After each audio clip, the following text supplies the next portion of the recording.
Yeah, this game's hard for me. Well, who would you now you have to start thinking how would you make a team? On first instinct, I will be. You could put red ink through the whole $2 tier. You're not going to take any Rose or Reed. Shit. You could get me with Reed actually for a toonie. See the $2 tier. I would go like Cam. I would pair two guys, and one of them would be Cam Young. So I cost myself the $1 by agreeing, but I think you made the right decision. At Mayo Experience.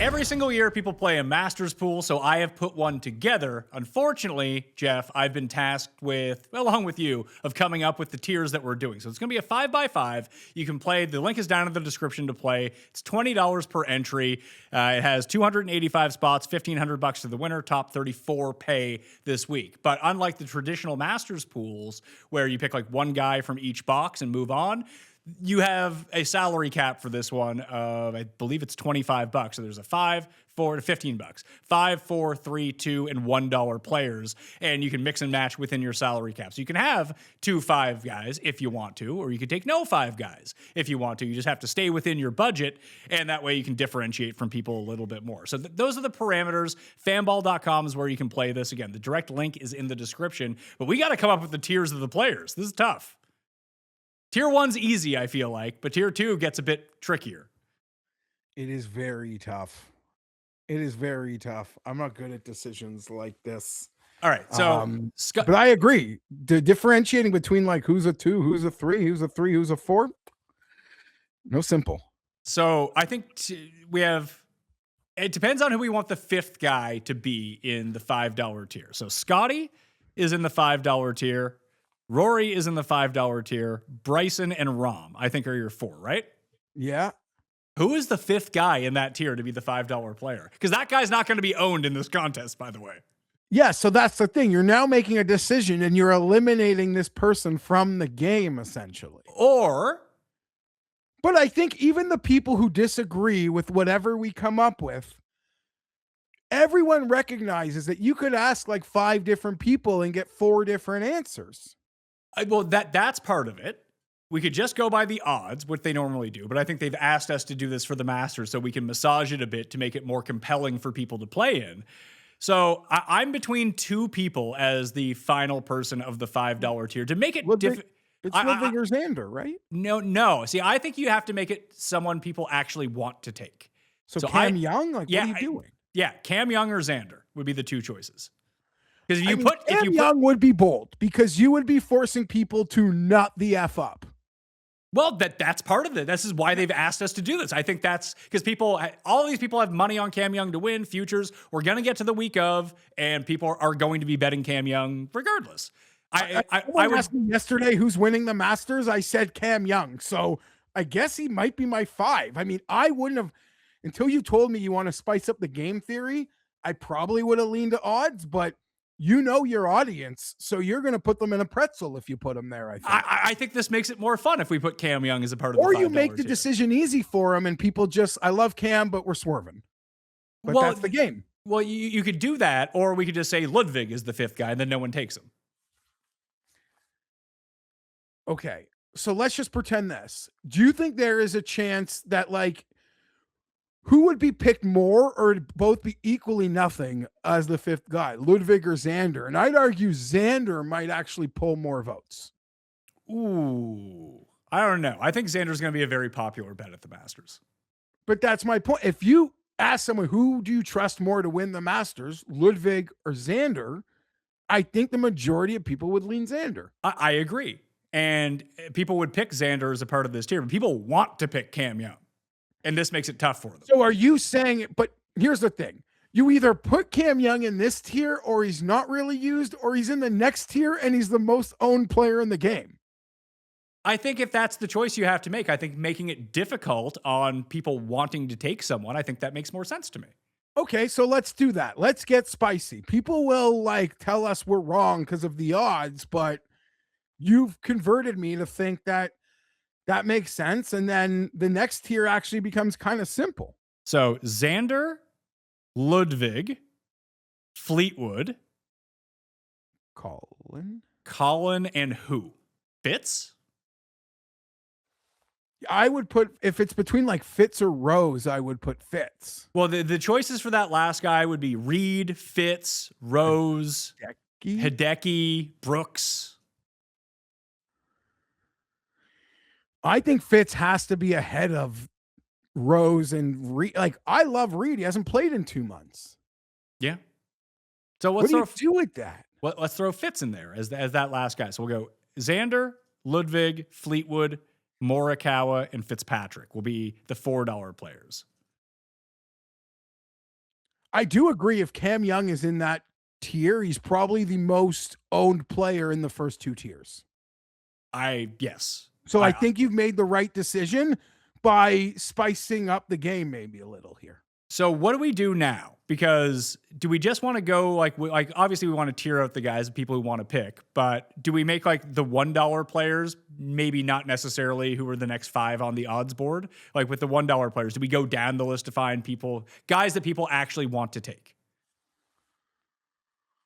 I don't know. All I know is I feel like you have to put like Brooks and Spieth together. Okay, that's interesting because based on the odds, I don't think it would work that way.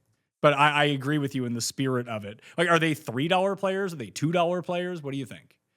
To me, they're $2 players, but people could see them as $3 players. But at the same time, it's like, am I really going to say Bobby Mack over Brooks? I love Bobby Mack.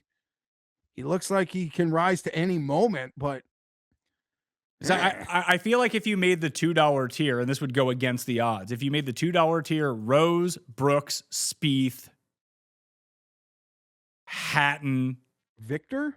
No, I feel like Victor's a $3 guy. But just make people make a choice of like a bunch of guys that people like. Yeah, Reed, Rose, Brooks, Spieth, and then one more. Make that the $2 tier. And that's the 2 or the 3? The 2. And then you leave 3, all we have in the 3 right now is Hideki and Bobby. And Victor.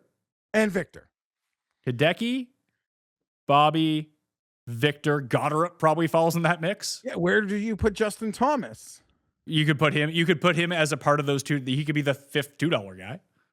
I agree, but then at the same point, like we're going to charge more for Goddard than. Yeah, I mean Goddard's odds are better than all of these guys.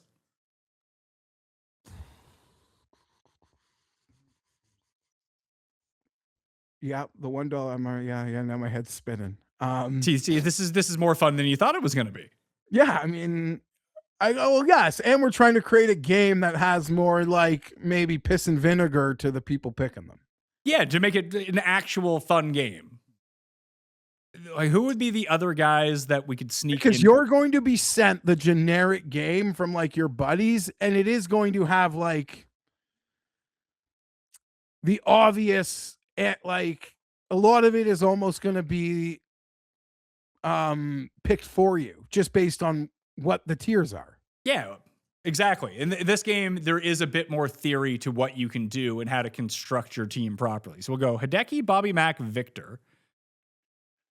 I think this is where we throw Goddard up in. We go Goddard up in, I don't know, Hatton?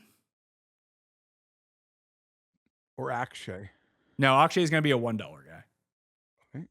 So yeah, Goddard up in Hatton, but Hatton being a $3 guy seems a little expensive, and I'm a stan.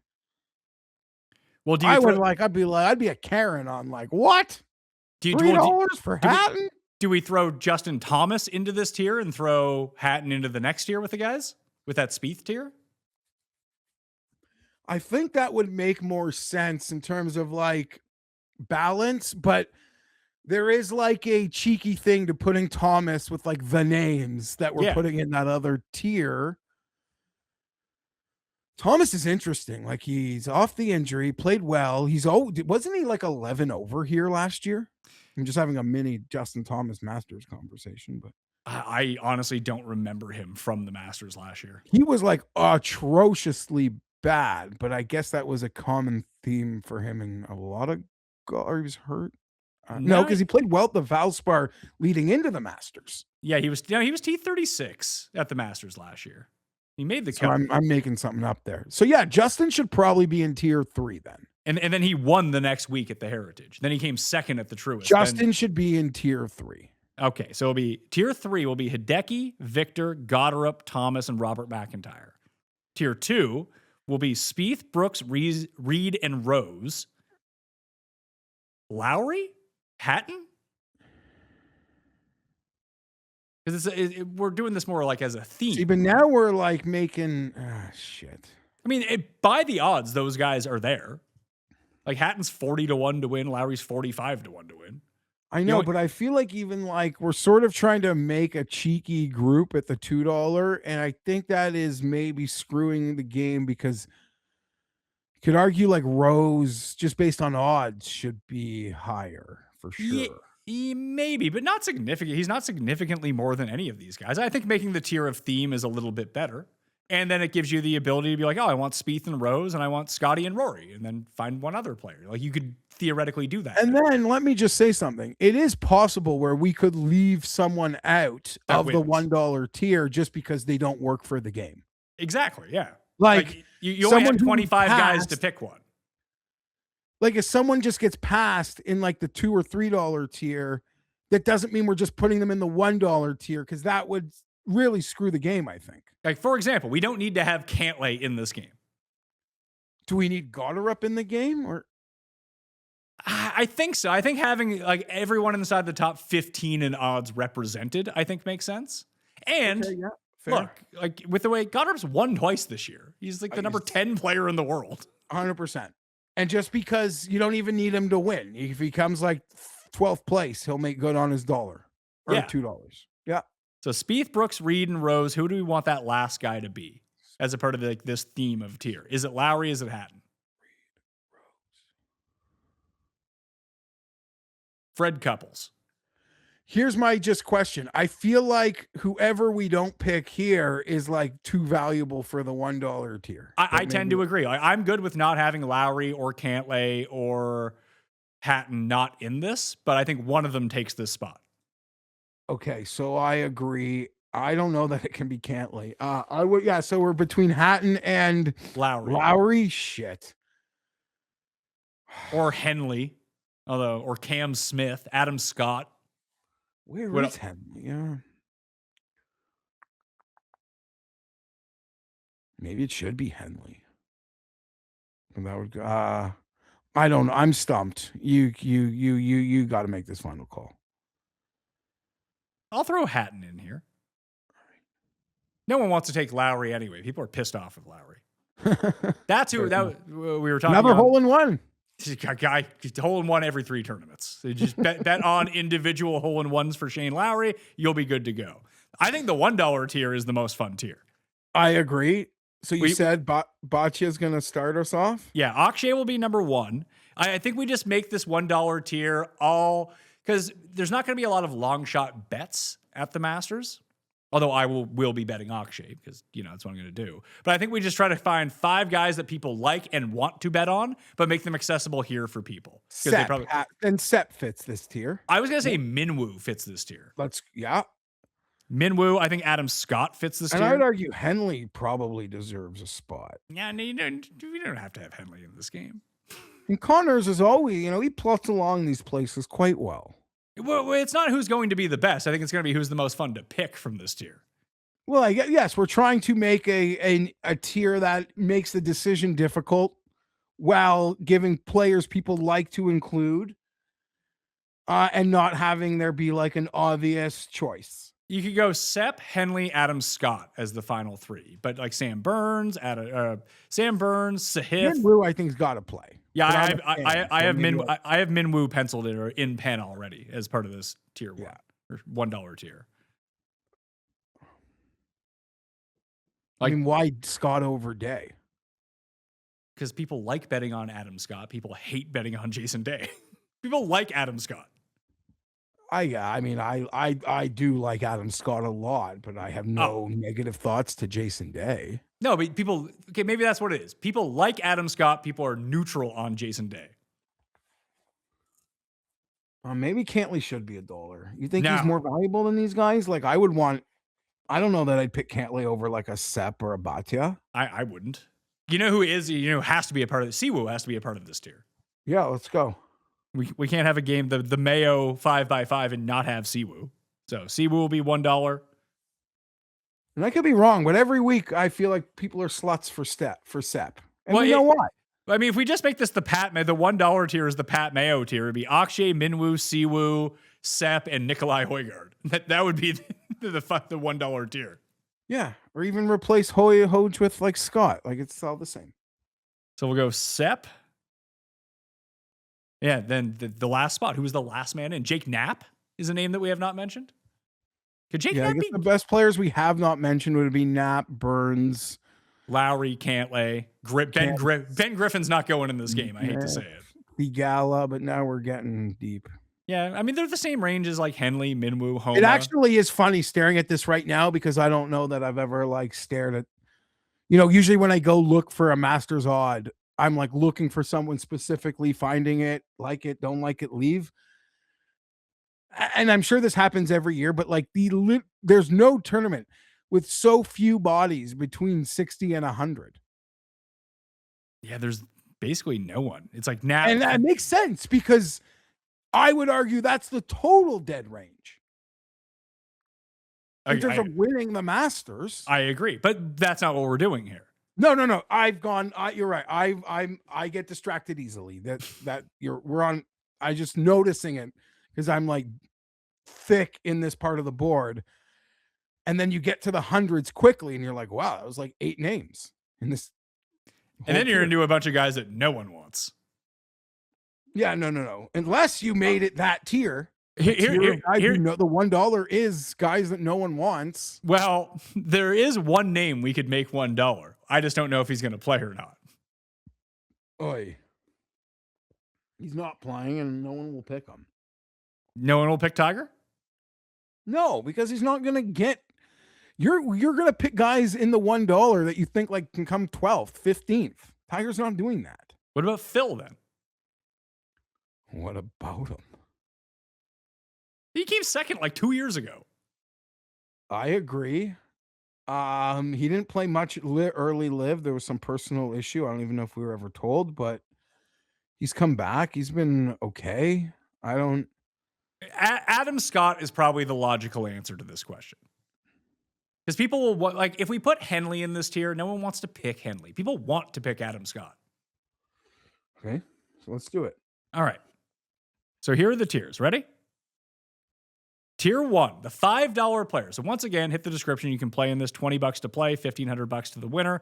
It's at fanball.com if you're just looking for it and don't want to hit the description and get the direct link for whatever reason.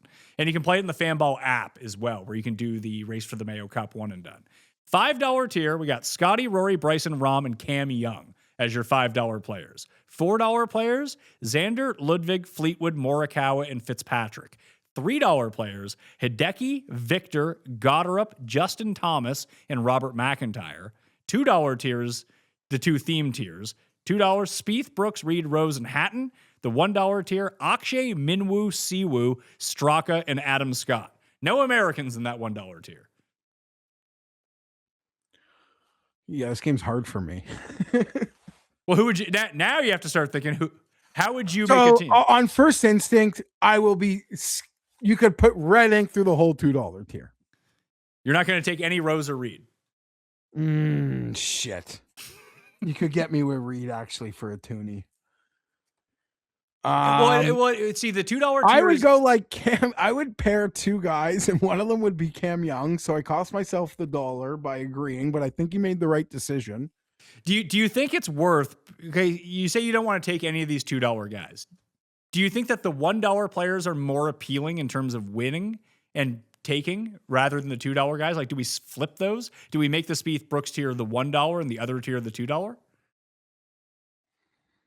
I am like my own. I don't know that how I feel is like the Gen Pop. Okay. Because like, even though it's, I could eat these words. I've said for a couple weeks, I like want to, like, I love that Brooks is playing great. I look forward to him winning. If he's not like, at this point, he's going to play a ton, all those like goober events, he's going to win. But I want him to be playing well right now so I could pick on him at the Masters. That's how I feel. I think a lot of people disagree with me, and that's normal. All right, for this contest, let's build a team of 5, both of us. So you want Cam Young? Well, I mean, I don't know that I'd actually do it, but okay. So we're building our own Yeah. together. That's fine. That makes sense. And I have a question. Everyone has to have 5 people, or if I don't spend the cap, I can have like way more bodies? Everyone has to have 5 people. It would also make no sense to only have 4 people with the way that the scoring works. I agree. But you don't have to spend all $15. You can leave money on the table, but you have to have 5 picks. Yeah, I think I'm done. Let me just can I flash the $1 again? Akshay, Minwoo, Siwoo, Sepp, and Adam Scott.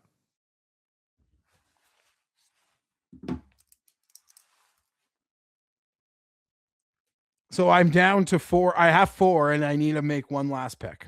Correct. At $1. Do you want me to tell you what I have, or wait till I finish? I have my team. I have my team of. I don't know if I did this right, but I think I got it right.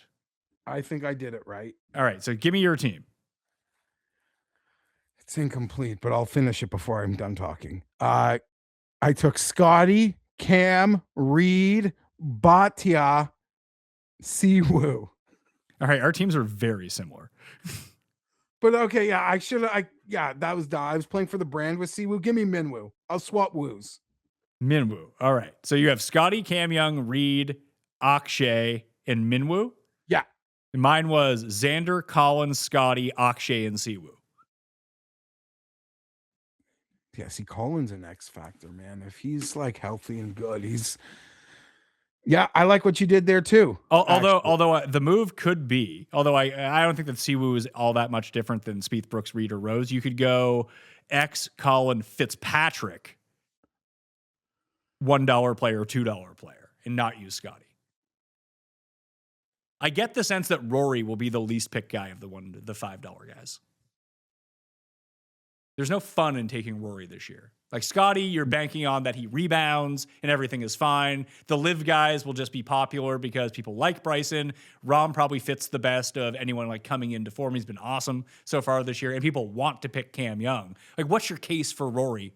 Like 1v1. I actually, sorry, in my own head, I think you might have figured it out. That like going 1-5, 2 4s, 2 1s might be the best build.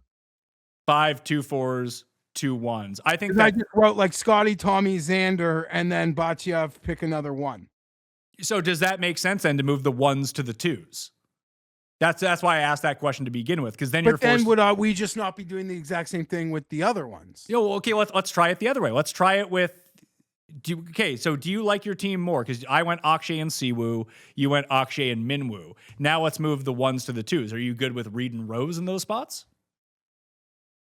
Do you like that as much?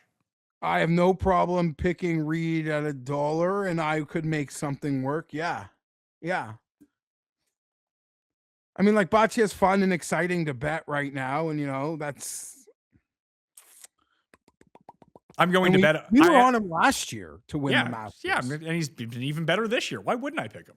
Yeah, and like he's he hits so many old vibes for me in this thing.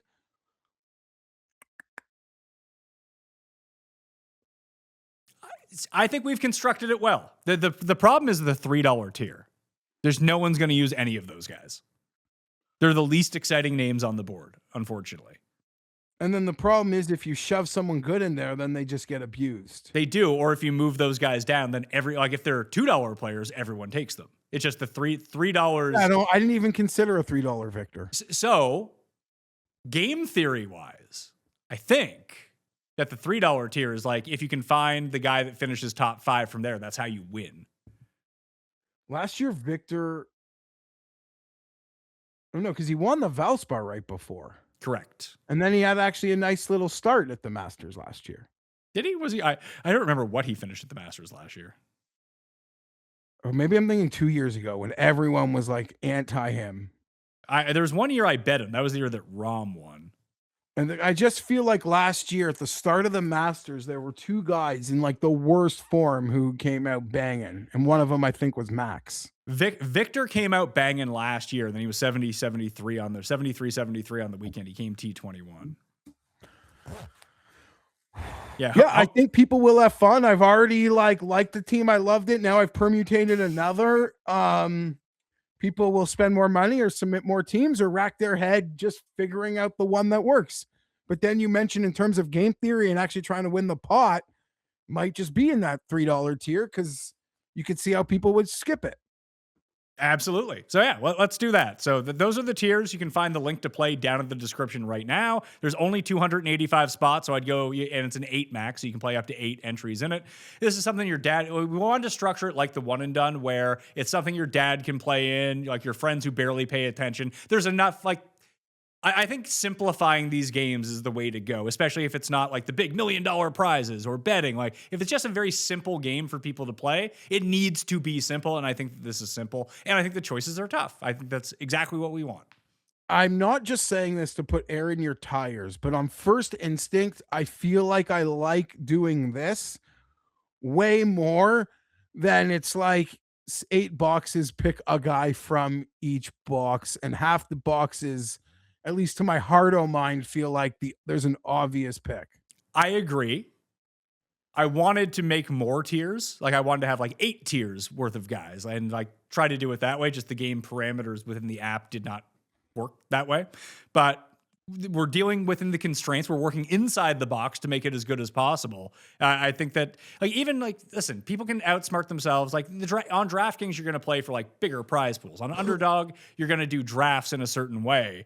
There's only so many ways that you can play this one. And you have to work with the players that are in front of you. Like you don't have to go to Gary Woodland is $6,300 and he's like wildly mispriced and everyone's going to use him. Do I use him or don't I use him? I think it takes away less of that. This is just a bit more, hey, what's my gut reaction to what's going to happen at the Masters? Let me figure this out.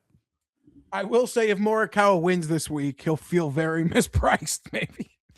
Maybe not, because Cam, Timber Cam, people slutting for Cam ain't going to stop because Morikawa wins. Agreed. I hope Morikawa wins. I think, as you may know, that's where I am at this week. But this is what we're going to do. The link is in the description to play. Thanks for talking this through with me. So I'll see you on Monday. Cust is going to be in studio. If people have golf questions, a golf case for Judge Cust, please send those in at mayomediainc@gmail.com. And Geoff will be doing a live stream this week on Tuesday. We'll be together for the Cut Sweat. Outside of just doing Monday, maybe we'll do the post round 1 recap as well. I'll be doing that live. I'll be doing the post round shows every single day of the Masters. That's not the end of the show. Matt Vincenzi is joining me for a minute. He's been on the road with LIV. So to get some more insight on the LIV guys this week, Matt's going to be on the line. Stay tuned. Since it's Masters Week, I'm going to give away a big prize. Do you want that prize? It's easy. Just hit the description and you can find all of the ways to get into the draw. But the big one to get into that draw for the free HELIX mattress is subscribing to the rabbit hole at betspertsgolf.com/Mayo. If you've already done that, you're already in the draw. As long as you've done it through me, you are good to go. But you can still rate, review, subscribe to the Pat Mayo Experience audio podcast. On Apple, there's 20 ballots. Do it again on Spotify, there's another 20 ballots. Sub to Mayo Media Network on YouTube, 15 ballots. You want to subscribe to the free Mayo Media newsletter with all the up-to-date news, plus bonus content, there's 15 ballots as well. If you're just on social media, hit that retweet. There's one right there. You share the article around, there's 10 for you. It's all listed down in the description. Get your hands on as many ballots as possible to get in that draw for a free HELIX mattress. Now, I do vouch for HELIX mattresses. Go to helixsleep.com/Mayo. Get yourself 20% off site-wide right now. Thanks for supporting the show. Let's get back to it. Think you know ball? Prove it on Underdog and bet the bracket. Build a tourney bracket for free and see if you can outlast the rest for a shot at $100,000 in prizes. If you're a bracket bust, don't worry. You can turn your bets into real money all tourney long with prediction markets on Underdog. Available right now in most states like California, Texas, and Florida. Head to the Underdog app and put your bets to the test. With prediction markets, you can bet on money lines, spreads, and totals throughout the tournament, all in one place in real time. New markets drop every round from the opening tip to the final buzzer. So, If you love college hoops and think you know how each round will unfold, Underdog is where you make your bets. Download the Underdog app today and use promo code MAYO to get started. Prediction markets on Underdog, available in your state. Let's bring in Matt Vincenzi because he's been a world traveler. Sir, you're back at home now? You're not in South Africa? You're not in Singapore? You're back in outside of Boston? That's right. It was a long 22, 23 days on the road, which was really, really interesting and fun, but definitely happy to be home for a couple of weeks before the travel starts back up. Yeah, well, where are you off to? What's after? Chapultepec? Yep. So it'll be Mexico, and then it'll be PGA Championship, Trump DC, Korea, and then a bunch of places the rest of the year. So you're getting to see the world, if nothing else. Are you actually getting to see the world, or are you just on the course the entire time? So on the course most of the time, I send pictures to my family and friends, like, wow, tough job you have. But really, I'm at the golf course like 8 a.m. to 7 p.m. most days, and then get something to eat and go to bed and do it again. But Africa, there were no flights out until Monday night at like 10 o'clock. So I had the whole day there, went on a little safari. Actually saw Bryson at the safari, dressed in some safari jumpsuit. So I imagine he has some content coming out. Yeah, getting some pics with some lions. Yes, exactly. So, but that part was cool. The safari part was cool. And Singapore, in my opinion, is like the most beautiful place I've ever been to in the world. And especially the golf course is absolutely insane. It must be crazy though, because were those back-to-back weeks, or was there a week off in between? There was 3 consecutive. So it was what, Korea, or it was Hong Kong, Singapore, and then South Africa. Yep. I mean, so you're there Monday and you fly the next Monday. So I mean, I didn't see my kids in 23 days. That was the most difficult part about it, obviously. Not being able to see the kids, and the FaceTime, you can only do so much, as you know. Like they're not saying a whole heck of a lot on the FaceTime. So that part's really hard. But the hotels are nice, the food is good. So, can't complain, but being away from the kids is tough. Yeah, absolutely. Well, I would guess that the vibes were a little bit different on the course from Singapore to South Africa.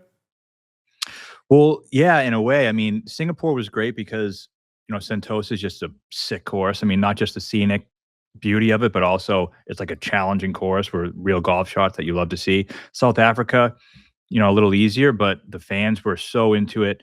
I mean, the fans singing the national anthem on the 18th green was insane. The, Southern Guards making that charge. I mean, from the outside looking in, you might think the team stuff is like, a little corny at times, but seeing it in South Africa was the most eye-opening experience for me in terms of the team stuff. Yeah, like from the outside looking in, obviously the Adelaide tournament has been a big success. Like that gets a lot of juice. The South Africa one seems like it's going to have a ton of juice as well with the crowds that you're getting. That for LIV, like I get going to Singapore and Hong Kong and these places. Those, from the outside looking in, feel like very skippable weeks in terms of paying attention, because it doesn't feel like a big event like those events feel like big events. And with a limited schedule, that it's hard to have a big event every single time you go out. But that should kind of be the goal in a weird way. Yeah, I mean, only 14 events. You want all 14 of them to mean something. And I think eventually and this is just my speculation, they're going towards a model where it's 14 events. All of them are big. All of them at good courses. All of them, have a home team. I think, in my idea, is like, it'd be cool if each team had their own host tournament. They get to set up the course however they want to favor their players and their team. And they almost become like mini Ryder Cup atmospheres where you're setting up the course, the fans are rooting for you. I think that's kind of an interesting model. I mean, the question becomes how many of those markets can really blow up like the Adelaide and South Africa, and I get that. But I think those two are, everyone used to say it's just Adelaide. Well, now there's another one that is bigger, or as big as Adelaide. So I think it's definitely something to build off. Oh, 100%. It's just hard. Like you said, it's hard to find those markets. Like the South American team / the Mexico team, maybe you'll get the turnout for the Mexico event, but maybe that works better in Brazil or Argentina or something. Yeah. And then the question is, can those courses in Argentina, fit that kind of event that you need to have 100 and something thousand people on the grounds? And, is the economics of it make sense to the, all those questions that come that I don't know the answer to, but I think with the Niemans and the Munoz and the Ortiz, like you should be able to do one of those. I don't know exactly what the market looks like though.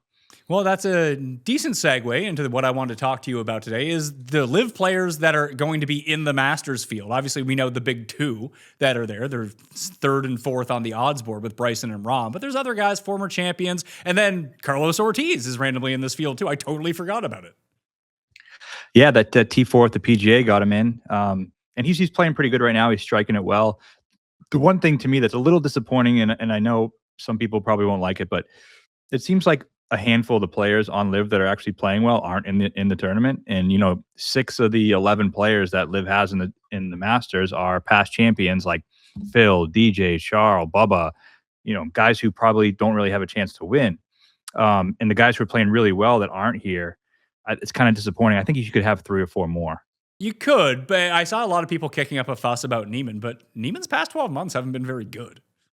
No, they haven't. And I actually, kind of expected it. I think people who follow golf like you and I do over the last 6 to 10 years know that if a player wins 5 times in a year, it's pretty likely that the next year they might have a little bit of a dip in terms of, in actually winning. But to me, I always thought, he's winning so much last year, it kind of made winning, as crazy as it sounds, a major a little bit less likely. To me, it's like if he was under the radar and not winning on LIV, then comes into a major, I almost think he'd have a better chance of contending.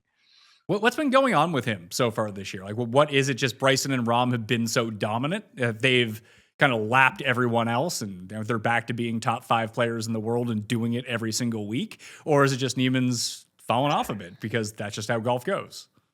I think it's both. I mean, this year he's lost strokes putting in 4 of the 5 starts he's made. As we know, it's just how it goes with golf. Last year he putt really, really well. I think that's definitely a part of it. Off the tee, he's still great. Approach has been not quite as good as last year, but a little bit up and down. I mean, he'll be fine. It's not like he's playing poorly. I mean, he was 4th in Singapore, which is a real big boy golf course, and not a birdie fest at all. So he's going to be perfectly fine, I think. But it's just a natural regression. He'll be coming back up. And yeah, I mean, he hasn't played great, but is he playing good enough to be in the field for the Masters? I think yes. I mean, look at towards the bottom. A couple other guys too, like Thomas Dietrich's playing great, and Thomas Pieters is playing great, like really, really well. I mean, are they going to win the Masters? No, but I do think they would strengthen the field. Maybe, but you need to show something in order to get in, like something real. Like go out. I mean, if it was me and I had one special exemption to give for Augusta to a guy on LIV, I would have given it to Anthony Kim. Oh, absolutely. I mean, I'm actually shocked they didn't, because it's just such an easy goodwill thing to do. And all the people even hate LIV still want Anthony Kim at the Masters. And plus you have the tie-in where he has the birdie record there, has a top 5 finish there. So I think you could have done it without, making the LIV haters mad. It's the one story that everyone really glommed onto as a very positive thing. Like I didn't hear any sort of disapproval across the board on that. No. It would have been great for everybody. Yeah, I'm truly surprised about it. And the Niemann one, like they gave him a special exemption before, but that probably was for the Australian Open win. And then that kind of leads me to the question where, I'm surprised they didn't give one to Puig, who won the Australian PGA, who's playing really good. Not as good as I thought he would actually, but he's has a couple of top 10s this year, T8 in Hong Kong, T6 in South Africa. I would like to see him in the field as well. Well, if they gave one to him, wouldn't they then have to give one to Rasmus Nørgaard Peterson, who also won in Australia? Yeah, I think you should have given to both of them. And I think you can make the case for those guys. I just think you're getting the 2 best players on LIV, and then you're getting a kind of a bunch of past champions who don't have a chance to win it. And then you're going to see, say 8 of the 12 guys finish 40th or worse. You're going to get the typical, wow, LIV isn't preparing these guys to play in majors anymore. You know what I mean? It's kind of a double-edged sword. I think you'll see more at the PGA Championship, if I had to guess. Yeah, I think so. I think definitely. And I think Aronimov might set up well for a guy like Niemann, as well. But, I think at the end of the day, there still are those 2 guys at the Masters that we probably want to talk about. And that's probably mostly the extent of it. All right, let's go Rahm versus Bryson, because Geoff and I have been talking about this for a while. I don't know if I'm going to end up betting either of them, but I am firmly, for the Masters, Team Rahm over Team Bryson. I'm with you. I'm Team Rahm over Team Bryson too. I like them both a lot. The thing with I've been monitoring the odds board, and Bryson's been like 10 to 12 for the past 6 months, whereas Rahm was 16, 18 for a while, and I think people probably should have jumped on that. But even now, I still think Rahm has a better chance than Bryson. Kind of digging into the stats, Bryson's been a lead off the tee, which is to be expected. He's been putting it great, which he's an underrated good putter. But Rahm's been striking the ball exactly how you want to see going into Augusta. He's first in approach this season. He's third off the tee. He had a cold putter a couple of those times when he was contending. Like in Singapore, he finished fifth, but second, first, fifth, second. Gaining strokes, putting, approach, off the tee. He's gaining across the board every single week besides the lost putting in Singapore. But, I mean, he's striking exactly how you want him to. And I think, you've seen a lot of these great players who win at the Masters tend to do it multiple times, and it seems like it might be his time. It could be. It's really funny with the way that Scotty's been playing, and it's funny to talk about Scheffler that way. That he's not playing poorly. I think if you look at like strokes gained total average this year, he's still like ahead of everyone else. But it's just not what we've become accustomed to. And he's still plus 350 on the odds board. It's like, all right, like that might be a bit steep for the moment with the way that he's playing. Because Jeff and I'm going to get you to fill it out too. We just did the first part. We built the tiers for my 5x5 Masters pool of who to put in level 1, the $5 players. So there was the easy 4. There was Scotty, Rory, Bryson, and Rahm. Who would you have put as the 5th guy as a part of there's a 5-tier, 4-tier, 3-tier, like that. Who would be the 5th player for you right now in it? I think Tommy. Okay, I put Cam Young because I think people want to bet on Cam Young and it makes the game harder. Yeah, I think that's a good one. I think, Ludwig is on the odds board. He's always been overpriced since last year. He's been in the, for whatever reason, I don't think he deserves to be 12-1, but he is. But in terms of who I think has the best chance to win, as crazy as it sounds, I would put Fleetwood 5th. It's strange only because when we did it and we started thinking through, like, how are you going to construct teams? It doesn't feel like anyone wants Rory. No, I wouldn't want him either. I mean, just so hard with the obligations to go back to back. There's a reason why it doesn't happen. And I mean, even last year when everything kind of went his way, he still took a playoff with Justin Rose and kind of a miracle finish to win the event. He kind of tried blowing it on Sunday too. And to think he's going to go back the following year and do it all again after winning and completing that Grand Slam and climbing that mountain, as he put it, just seems impossible.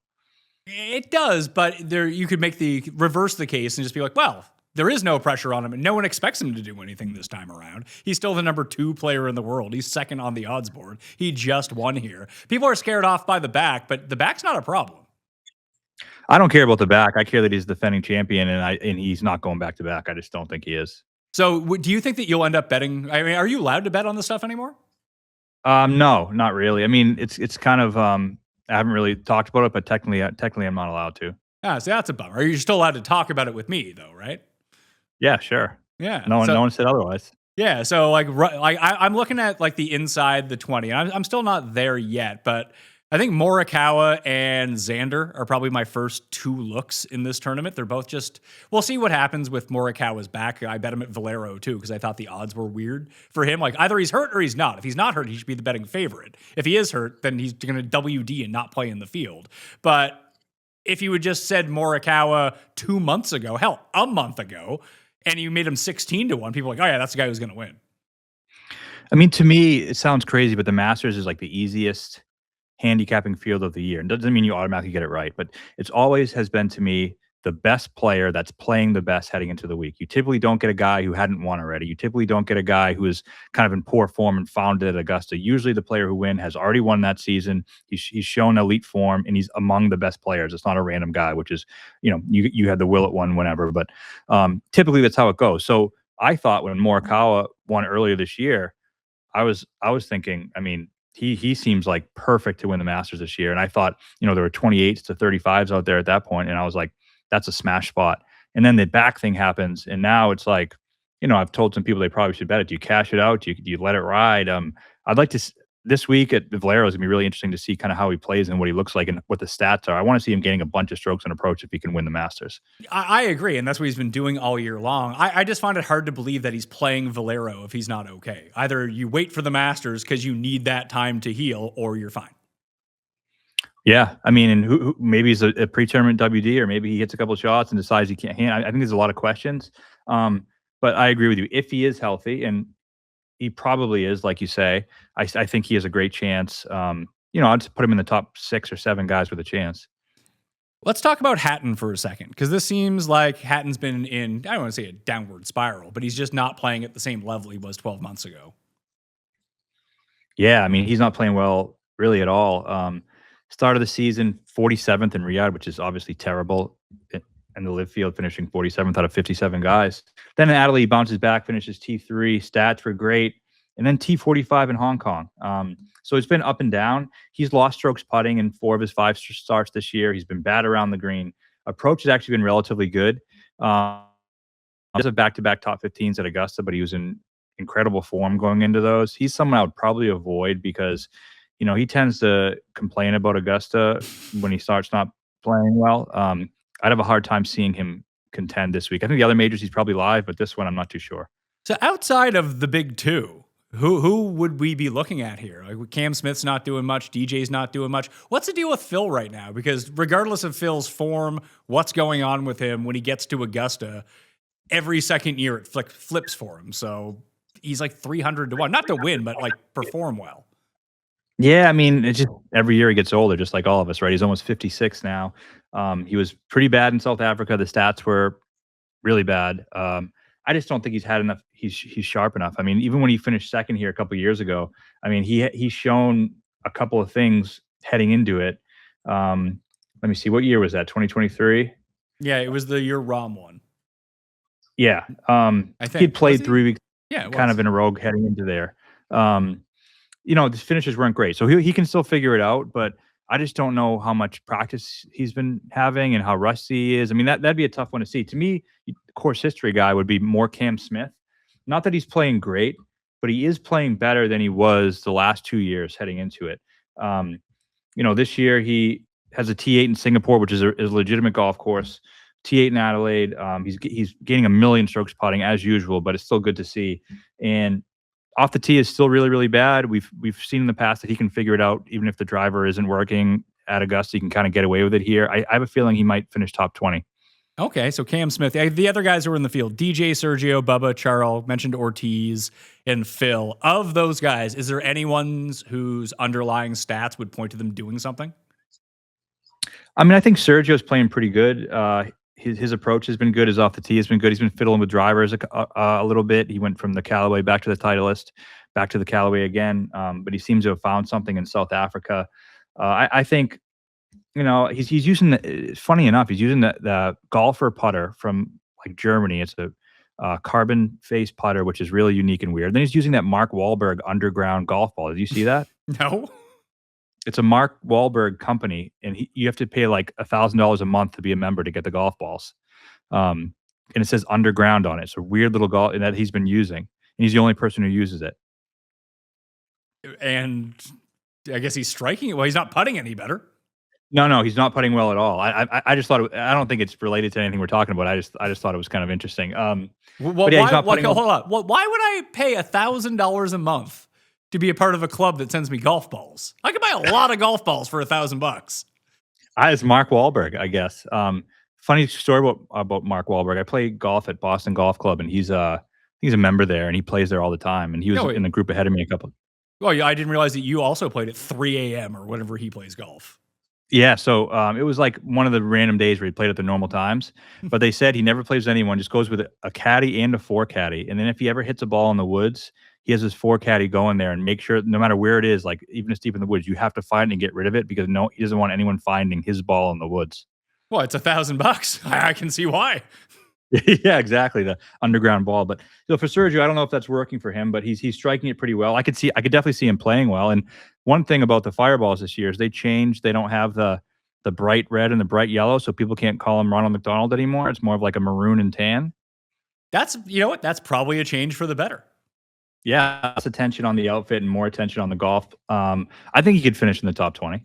Okay, so Cam Smith, Sergio is some of the longer guys. Like, is Bubba doing anything these days? I keep forgetting how old Bubba is. Yeah, he's old. You know, and then that brings the questions into these relegation things where now under this new leadership, you know, you can't kind of avoid it anymore. And these legends are kind of, we saw Lee Westwood contend recently, which was great. But Bubba's 47, not playing well this year. After a pretty good year last year, I'm surprised to see that he, you know, not too surprised, but he really hasn't played well at all. You know, last year, I think he led the field in putting at the Masters. Did he really? That blows my mind. And I think he finished like 13th. Yeah, I mean, it would take that again for him to do anything well on the leaderboard. But yeah, at the Masters last year, he finished T14. He gained 10 strokes putting. So if he doesn't gain 10 strokes putting, he's missed the cut by 8 shots. Yes, probably. So yeah, let's stay away from that one. I've been betting on Burmeister every week on LIV. Can you just when you see him on the course, just coach him up on the weekend, because Thursday and Friday is glorious, and then he's like the Michael Thorbjornsson, your guy Thorbjornsson hates Sundays. Well, he's another guy who he should probably be in this field. He had his chance to be in this field, and he isn't.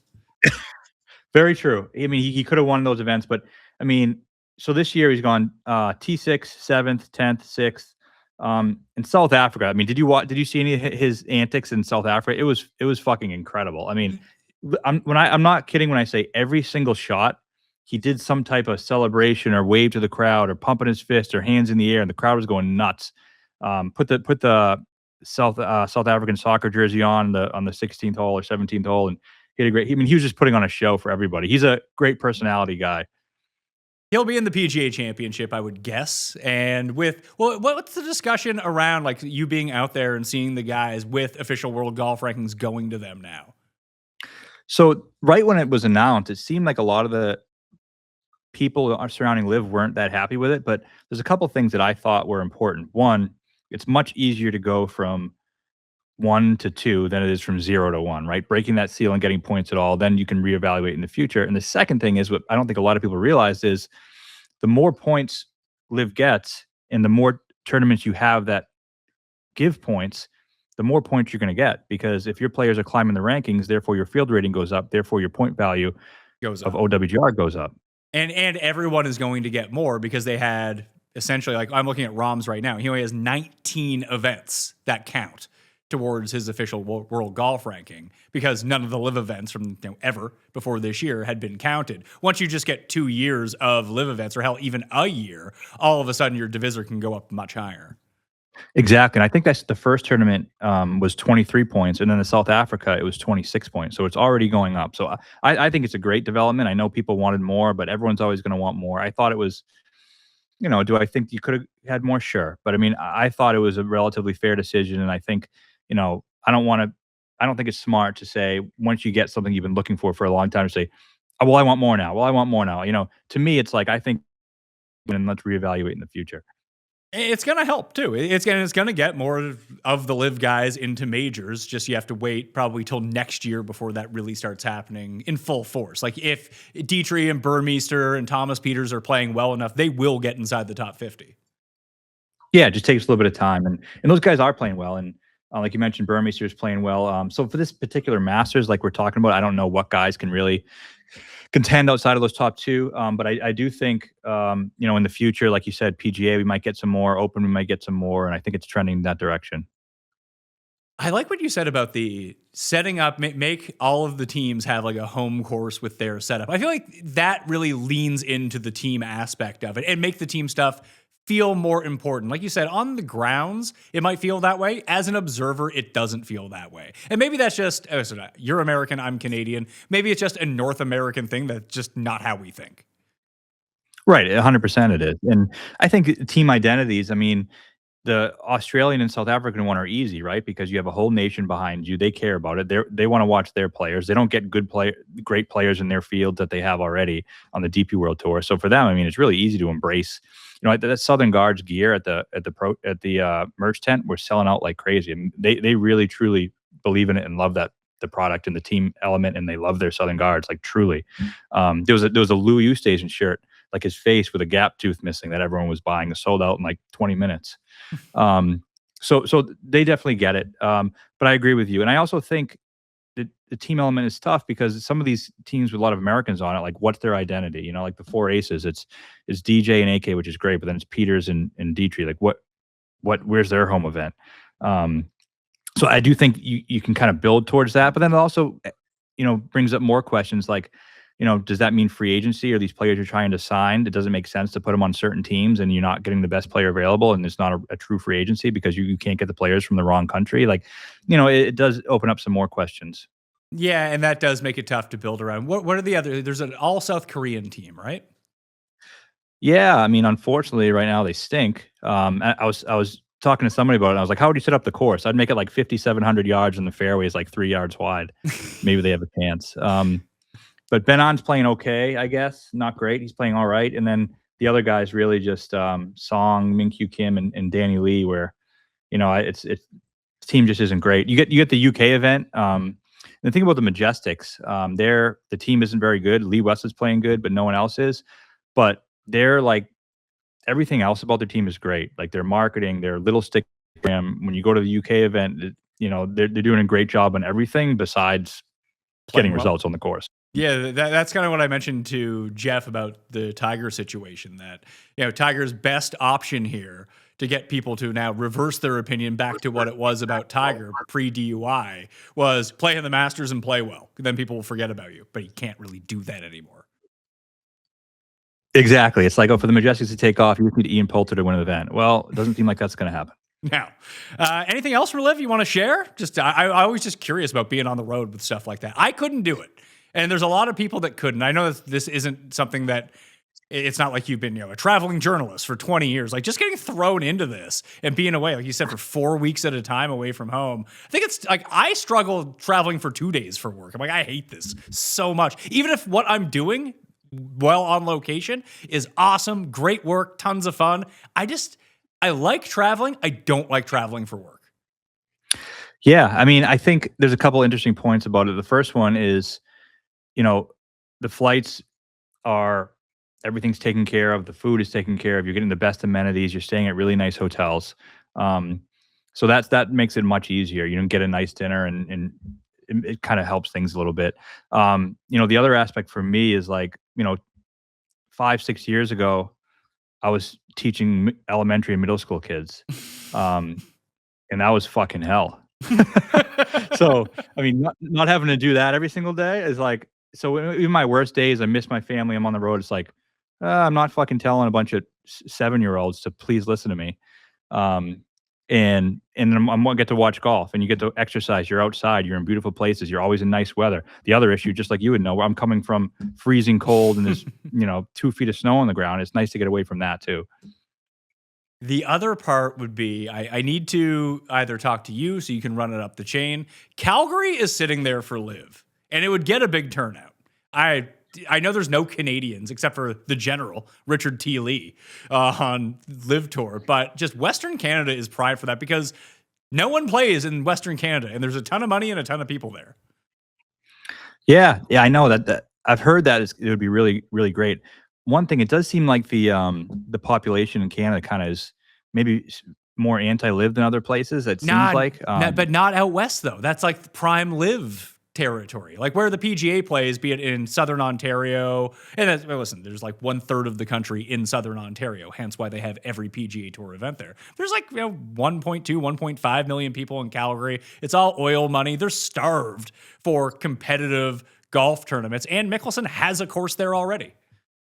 Yeah, I think it makes a ton of sense, but you would definitely need the Canadian team because we want to go. And I think even though it might be slowly developing, they do want to go towards that every team is a home event type thing. So you would definitely need Canadians to do it. And then it's like, we're going to go pay a bunch of money for Corey Connors or Shooter Sean Yella Miraju, Shooter McGavin. There you go. You got some young guys on the team now.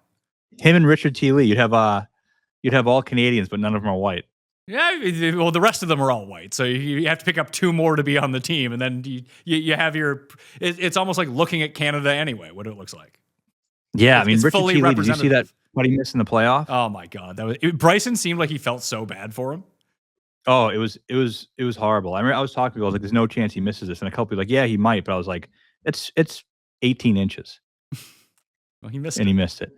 The other thing I do want to say about LIV here is.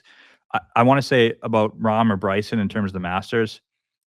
I'm getting to the point where I'll guarantee that one of them are in the final group on Sunday, if not both. Both is a claim, by the way. What do you say? Both being in the final group is a claim. Yeah, I mean, one. So in contention. So if they're both around, it might be one in the final group, one in the penultimate group. Rahm will contend at the Masters. I can say that. I believe that to be a fact. Bryson has a good chance. I put Rahm ahead of him, but if Bryson's the guy in the final group alongside, whoever it may be, whether it's it's going to be wide open. Other than that, it could be Fitzpatrick, Fleetwood, Morikawa. I think it's going to be kind of that group. But if it was Rahm and Bryson battling it out, that would not surprise me one bit. It would be fun to have Patrick Reed thrown into that mix too, just as the guy who left LIV but isn't welcome back to the PGA Tour. All of a sudden, he's in the mix too. I also think it's interesting that the 4 aces, they haven't won in 3 years, and they lose Patrick Reed, and they get replaced with Anthony Kim, and they won 2 times in the first 4. That's really weird, right? Because it's not like Reed was bad, and Reed has been really good since leaving too. Right, exactly. It's strange, and Dietrich's also been incredible. He finishes in the top 10. So he's been in the top 10 in 10 of his 16 rounds played on LIV or something like that going into last week. So he's always in the mix. That's really helped. But I also think I was thinking about this too. I mean, Anthony Kim, I don't know how much money he had when he came back, but winning $4 million, and then he gets a $250,000 bonus when they won both times.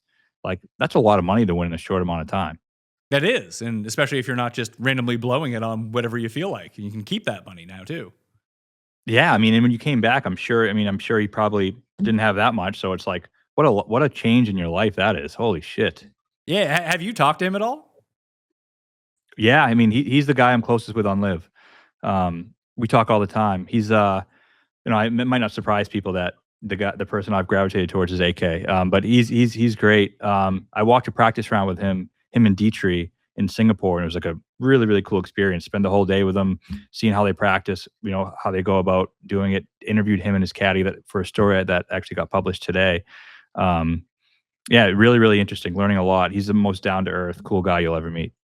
What is it like? What seemed different about him? Was it having to go through the qualification, having to grind again? Do you think that just lit it underneath of him? Yeah, I think part of it was that. Also, it's just, the rust of the 12 years, and I don't know how people say he never picked up a club. I don't think I buy that, but I think it's just so much rust, and you're playing against such good players. What really turned my head was at the Saudi International, because that's not an easy event, and he finished in the top 5 there. I was like, maybe he has something. And I will say this about AK. I've been texting with him since last year. And last year he finished 50th, 51st, 52nd, every event. And then I'm texting him saying, hey, keep working, you're going to get better. And he goes, I'm telling you, I'm close. I'm about to win. And I was like, okay, yeah, I'm sure. And then he does. It was fucking incredible. See, this could have worked out well for us too, because if you can't bet anymore, we could have a friendly side wager. We could have my Kim versus your Kim, like our buddies, going head to head at the Masters. It would have been great. Maybe whatever major they both get into, let's make sure we do it. We do. It hasn't come out yet as of the time we're recording this. It actually came out yesterday in terms of the schedule of the show. But Mike walked through each of the holes with me at Augusta, and we produced the hell out of it with a bunch of flyovers, visualizations, stuff like that. It was pretty interesting to get his thoughts on how to try to attack and how he has to attack it versus someone like Bryson or Rory and what they can do on each of the holes. I thought it was fascinating. That sounds awesome. When's that coming out? I definitely want to see that. That comes out on Thursday. I can send you the link to it early. Yeah, you're gonna have a full content playing a Masters stuff coming out, huh? I do. I'm doing 11 straight days. That's amazing. Awesome. Yeah. And then I'm gonna I'll do the Heritage. Then Zurich week, kick back, maybe take a quick vacation. That's good. For the Masters, I thought I was gonna go, but they were the only one of the majors that didn't give me a credential, because they said LIV has one writer going. You only need one writer for 11 guys, whatever. Which I understand to an extent, but you get a lot of random people going credentialed for the event. So that's the one I'll be watching from home. With that being said, after being in 3 continents in 20 days, I don't really mind spending another week at home.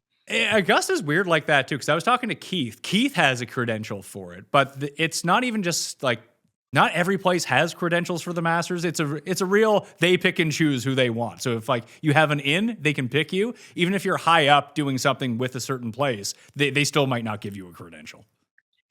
Right, exactly. And another part of that is, for me, it's there's nothing in the world better than just posting up on the couch on a Sunday to watch the final round of the Masters. It's probably better than being there. I would love to go. I would love to experience it once and go to all 4 rounds, walk around. But I'm with you. The Masters and even basically every golf major, I'd post up on the couch and just kind of zone out for 12 straight hours. And I enjoy every second of it. Yeah, when I was at the Ryder Cup, this is probably not a good example, but just a really not fun place to go and cover, because you have 4 groups on the course and there's 60,000 people there. So there's 15,000 people with each group. So even I was inside the ropes, like you're still getting bombarded with people. You can't see anything. There's a million people inside the ropes. It was like a nightmare viewing experience. If I was a paying customer, I would be miserable, because it's not fun to go and watch the Ryder Cup in person. Yeah, it wasn't like we went to President's Cup and did it. Like we did find a spot to post up where you could see 2 holes at once, but like you're still waiting for the groups to come through. Other than that, it's just kind of like wandering around. It was easier to watch from the media center. Yeah, if you want to chant and this, but I mean, I was out for like 3 or 4 hours the whole week, and I was like, I'm going to go to the media center the rest of the time, and that's probably what I would do at all what I'm going to do it at the other majors too. I definitely want to go and say I was there for the experience and bucket list item of being able to cover a major in person and be on the golf course. That's great, but yeah, in terms of if I was playing fantasy and betting and enjoying these tournaments, I would much rather be at home. All right, Matt Vincenzi. Next time, people, I guess you'll be doing you said you have the Anthony Kim article, which will be out as people are watching this. You'll be watching the Masters from home, but I'm sure you're going to have extensive research and articles about the Masters. Then you'll be in Mexico City. Absolutely. And I want to emphasize this. People think LIV or just tunnel vision on LIV. I follow the whole world of golf. And in my opinion, I watch every golf tournament, PGA Tour, otherwise. And maybe that's blasphemous in the LIV circles. I have no idea. But for me, there's no way I can cover a league and contextualize what's happening if I don't know what's happening in the world of golf. There's no way I can say Rahm winning in Hong Kong matters if I don't know what's happening on the PGA Tour and I don't understand the strokes gained for both tours, and I'm not following both closely. So I follow the entire world of golf just as closely as I ever have. What's going on with your boy Thor Bjornsson on Sundays? Ooh, not good. Not good. I mean, it was almost, I don't want to say I rooted for it, but I always have a case of FOMO when he's in the mix. Like I always wanted to be on his first win. I think yesterday was probably the Masters pressure getting to him, and he, knew if he finished, what was it, top 3, he got in the Masters, and he top kind of 11. fell apart. But top 11, he got in the Masters. Oh Jesus! Yeah, and he was 3rd going into the day. Yeah, that's not good. I don't know what it is. I mean, hopefully it's just one of those things where he has to get the taste of contention a couple of times. I mean, I thought his interview when he didn't win a couple of months back was really refreshing when he said, nope, this is a learning experience. Next time I'll feel much better about it. Obviously that hasn't happened, but I do think he has the right attitude about it. And obviously winning is incredibly hard. I think he'll figure it out. Do you think it's one of those circumstances where you just give yourself enough shots, eventually you're going to hit one? Exactly. I mean, he's still so young. How many people did this until they were 30? I mean, he's still 25, 26. I think a couple more cracks at it, and he might need to get one of those monkeys off his back, one of those swing season events or an RSM or something to make himself more comfortable. I mean, look at Cam Young. You could see him have a similar trajectory, even though he's, a couple of years older now. Cam Young, once he gets that win at Wyndham, all of a sudden he wins the Players. Now it feels like he's going to win a major. That feels imminent. I think he's going to win the PGA Championship. So I think Thor could be a similar guy. He could, and I think the best example that no one else is probably going to hit this level, but think about how much of a loser Scotty was for like the first 2.5 years on tour when he just couldn't win. I mean, I was more guilty than anyone calling him a loser. I famously said Hovland's going to have a better career than him. Which is not completely off the table yet, by the way. We still have 10 more years to get 5 or 6 majors for Vic. Maybe let's get one first. See how we do. Yeah, exactly. I'd like to see. I like him in the PGA too. You like just bet? What are you just betting the board of the PGA Championship?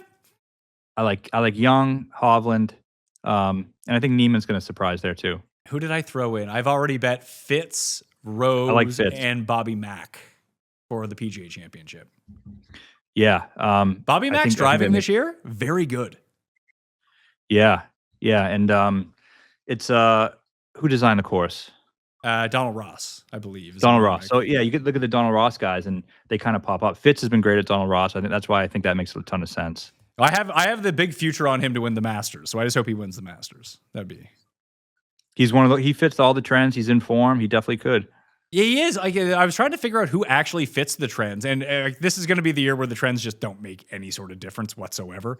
Because you need to have like at least 4 wins and 3 top 10s in your starts and a win and a previous, you had to make the cut last year and 1 previous top 10. And it does all really line up. Like the one big outlier year, because even Willett fit most of those trends, strangely enough, the year that he won. Did one, yeah. Yeah, he had 1 previous in the year. He was top 15 in the world. And he had come like 21st the year before or something like that. And he was in like the right age range, like 27 to 35. That's why I like Xander and Morikawa this time around, and Fitz, like they all kind of fit that mold. But the year that Hideki won made no sense. No, but I also think, I mean, that was just so impacted by the weather, that rain stoppage, and he comes out, he's throwing darts after the rain delay. He was winning before that, though. Yeah, true. Was he up? Yeah, one or so. But you know what? I always say this about Asians: throw the stats and trends out the window when it comes to Asians. They just do random shit. Really? That's okay. I'm gonna jot that down for my betting notes. That's what you got to do. I'm telling you. I will bring that up with the official Asian correspondent of the Pat Mayo Experience, Kenny Kim, and see what he has to say. He'll probably agree with you. And the other, my one concern about the Rahm Bryson thing is I saw a recent one. It's like 9 of the last 12 had played within the past 2 weeks. But no one has played within the last 2 weeks. Like no one, the only guy coming into this week who will have like played within the past 2 weeks is going to be like Morikawa and Fleetwood this week. Yeah. Fitz, no? No, because Fitz played 3 weeks ago, technically at Valspar. So I guess everyone who's playing this week. Everyone, yeah, because no one played last week. Yeah, so Spieth, I guess. You want to say Spieth? Yeah, Hideki, Morikawa, Siwoo. Yeah, exactly. So that's probably not the trend to look at this time, just because no one played those events. Although they said that like was the match play wasn't 2 weeks before the Masters. Was it the year the Tiger won? He didn't play anything in between. I think it was it. It might have been. No, I just don't remember them being that close together. Oh, sorry. They said 9 of the 12, so maybe that's one of them. Oh, maybe that probably should be one of them then. All right, dude. Thanks for joining me. Good luck on the road. Yeah, I appreciate it. Love being back. Hopefully I can come again soon, and always enjoy coming on. All right, and you have to send me those LIV stats because I can't find them anywhere. Well, they're on Data Golf now. Well, I don't know what that is, so I can't use that. Oh, yeah, that's right. We got to get him on the rabbit hole. There you go. Now we're talking. Yeah, I'm still an affiliate, so there we go. There you go. So get us the stats. We'll get them in the system. I see you always see reference my model on your first look. I always watch that, and I always chuckle when you say, "Oh, Vincenzi's model's in there." Yeah, it's me and you making the early models here. Although this week it was just me. I was the first one on the board. I like to make my own and then look at other people's. I don't want to look at yours and look at someone else's and be like, "Well, am I doing it wrong?" No, I'll do it wrong on my own and then figure out where I went wrong. Well, think about, we've said golf sickos before. I know Rappaport has maybe coined that phrase, but I'm 2 a.m. I'm in Singapore in a hotel room making a model on the BetSperts app. So I have my model out there for people to see for the following week. And you're still watching the research show. God bless you. Absolutely. I do it all. Yeah, see, you're into it. I guess there's a lot of time to kill sometimes too, isn't there? A lot of flights. I mean, on the flights and the airports. I mean, yeah, that's exactly it. And I don't watch shows or movies, so it's literally all just golf research. What do you mean you don't watch shows or movies? Like I don't. You've never seen a show before? I mean, I've within the past 5 years, I've maybe watched 1 or 2 shows. And I rewatch Harry Potter movies. I rewatch The Hobbit and Lord of the Rings. I'm big into fantasy. I rewatch The Sopranos, but I really don't consume anything new. Although the one I did watch on the plane, because 16 hours to Hong Kong was a lot, the show Task on HBO was fucking unreal. Okay. I'll give it a look. Yeah, if it's the one thing that you've watched in the past decade on TV, I will give it a go for you. Yes, absolutely. All right, check out Vincenzi on X. Check him out on liv.com as well. Thanks for stopping by. To all of you, play in that 5x5 Mayo Masters pool and get in that draw for the free mattress. The mattress is worth like $2,000 or something like that. If you need a new mattress, you might as well help out the show by doing those ratings and reviews. Find all the details in the description. All right, I'm Pat Mayo. Thanks for watching. I'll see you next time. Mayo Experience! Experience!